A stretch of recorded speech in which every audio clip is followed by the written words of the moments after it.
How will people remember you? Our genetic makeup has never happened before and will never happen again. That's one of the quotes in the book Mastery by Robert Greene that I've been listening to this week. I've listened to this book maybe 5 times already, and I never ever get bored of it, and there's always something to learn. If you guys haven't read it, I highly urge you to read it. I'm going to put the link in the description of this video, and if you're listening, it'll be in the show notes. The reason I'm talking about this is because it really gets you to think about how you want to be remembered. Now, in the introduction, Robert Greene talks about how masters are created and why we enter this state of flow. He calls it mastery. And it only comes about when you've done years and years, reps and sets of the very thing that you want to be good at. For example, for me, it'll be speaking. So I need to constantly communicate with people and try and improve my language, improve the way I speak, improve the techniques of my body language, improve the way that I build rapport with people and understand how to build a good, interesting conversation. All of these things are things that I constantly need to work on to ensure that I'm becoming better in that field. And I want you to think about your field. What is it that you want to specialize in? What is it that you want to be remembered for? Even if it's something as simple as one of my friends, John, who runs the page Kindness Matters, his thing is about being kind and spreading the characteristic of kindness to people. So he has to practice that by building content around it, by building a community around it, and then branching out into other areas so that he can expand the community to be remembered for kindness. Now, I want you to think about, what is it you want to be remembered for? In each of the masters that he talks about in the book, Robert mentions you've got Leonardo da Vinci, amazing creator, amazing inventor, amazing artist and visionary.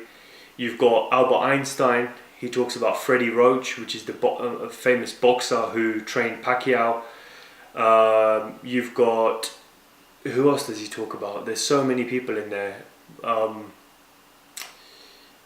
There's monks that he talks about, Zen masters that he talks about. There are famous, other famous inventors like Buckminster Fuller.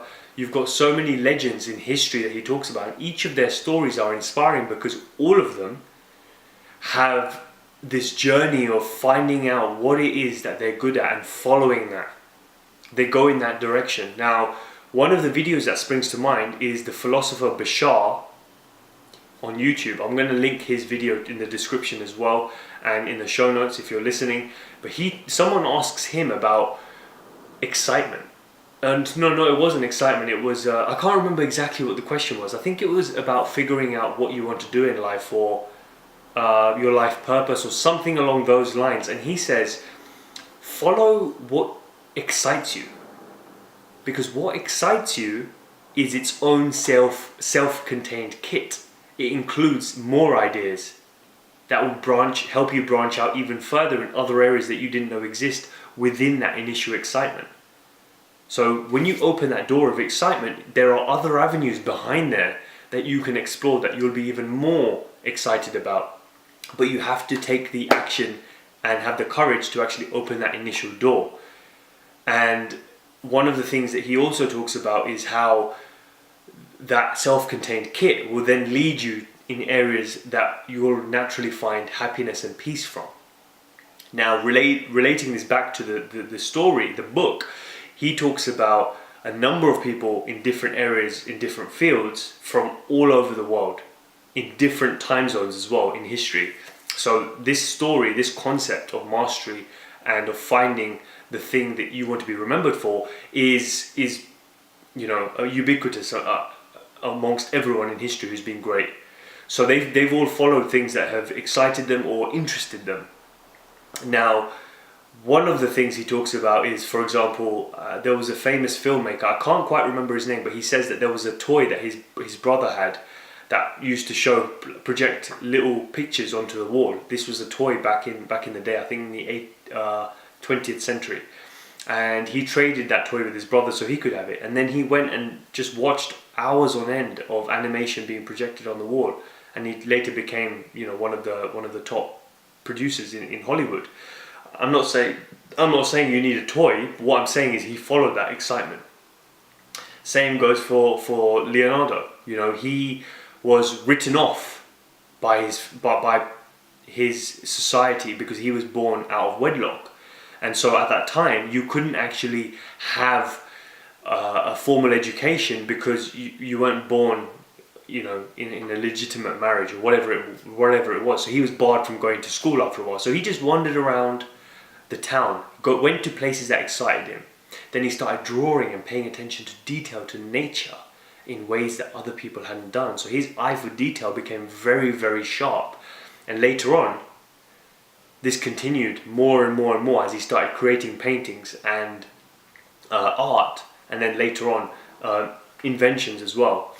So what I'm saying is, following that initial excitement leads you eventually to the place that you feel like, right, this is it, I've hit on the jackpot, this is the thing that I need to do. So if you don't find something that you want to be remembered for now, but you're thinking, there is something, like I want to do something, but I don't know what it is, then just start by finding that self-contained kit, which is the small things that excite you.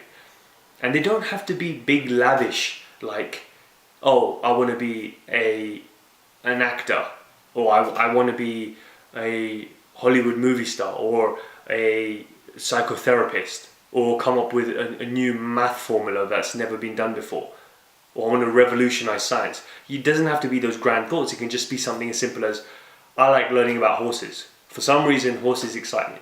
Or I love drinking different drinks. You know, trying different drinks and juices interests me. Something as small as that, if you just continue to research in that direction and continue going there, you will eventually connect the dots and figure out what it is that you want to be remembered for.